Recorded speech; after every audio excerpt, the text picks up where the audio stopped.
she one of your original girls when you took the job? Was she back there in '02? No, Lee came in '05. But was she one of those first ones that you were trying to develop the program? You already had some? Yeah, she was there. I mean, she's been in Colorado Springs since, I think, '05 is when I was trying to think about it before the match. But I think it was '05 when her and Elena Perushkova moved in at the same time. Okay. With that in mind, you would understand her story probably better than anybody. How remarkable a story is this? Well, I think you just heard it. I mean, I think it's very remarkable. I mean, for her to persevere for this long, and you know, I mean, the last time she made a world team was 2007, I believe. That's a long time, you know, to stay with it, and I think you still have a chance, you know, and then a whole life change, you know, and getting married, having a kid, and I think for her to stay focused on the sport of wrestling, make it a priority, I think it's pretty remarkable. Looking at the first day, you had a rough start, and then you really gained some momentum, and you know, 2 gold medals. You finish off with a bronze. What's it feel like to know that you guys that the girls are right there, and that, you know, keeping this momentum into Rio? What do you guys got to do to really punch through and get our first Olympic gold medal? Well, I don't know if we're right there. I mean, Japan had 51 points. You know, we're at 31. You know, so we're 20 points away from that. I mean, we got some work to do, obviously. And so, you know, I think, you know, number one, we got to discuss our weight classes and then talk about, you know, where people need to be. Where's the best weight for them as individuals? Where are they the most competitive as individuals to win a medal? And then after that, then figure that out, and wherever, you know, that'll give us our best team. So, you know, we just got to go back to the drawing board and really look at everyone, you know, and then we just got to follow through. You know, it's like you can have all the knowledge in the world, but if you don't use it, it's not good for you. So we got to figure that out and then go back to work. You know, I mean, we got a lot of ground to make up. The Steiner brothers are not the most excitable people. You were running down the aisle, throwing your arms in the air when she, you know, scored that last 2 and 2. She had criteria anyway. What's going through your mind? Why'd you get so excited?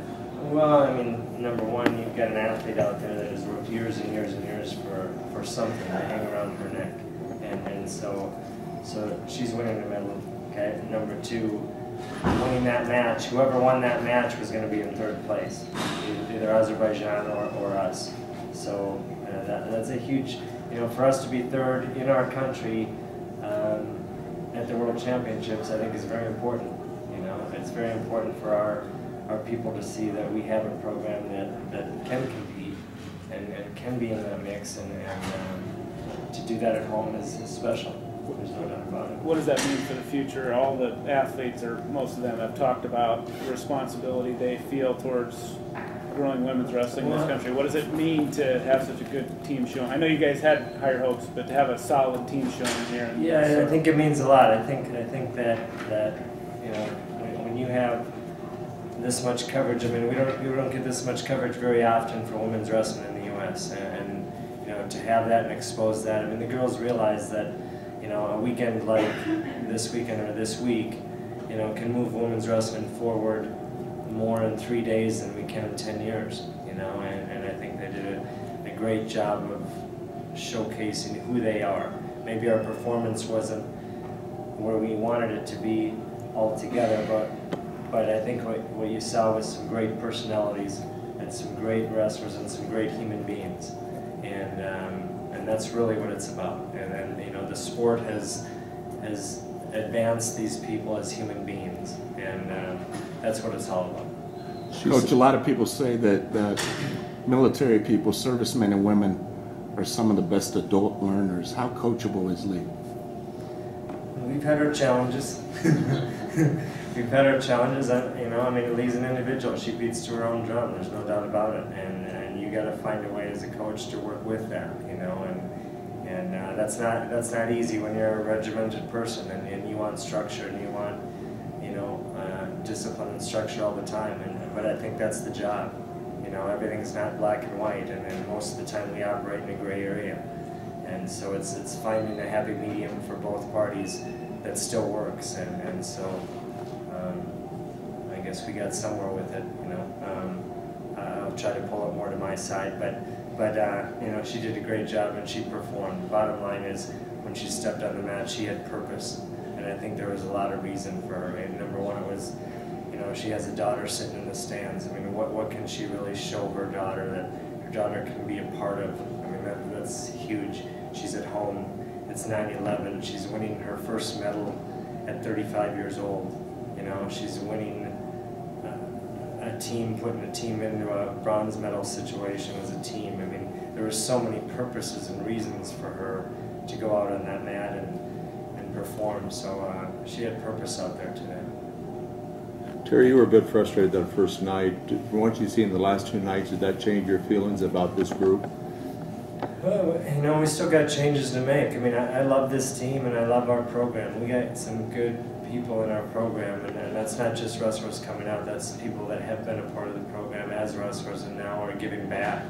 You know, we've got some great people a part of this program, and you know, but we all have to be united. You know, we all have to be working in one direction, and you can't get this program to the top. As you see, there's tough countries out here. I mean, China's very solid, and they have numbers, and they have tradition. Japan has tradition, and they have, you know, a tradition of excellence, and they have expectation. You know, you look at Mongolia.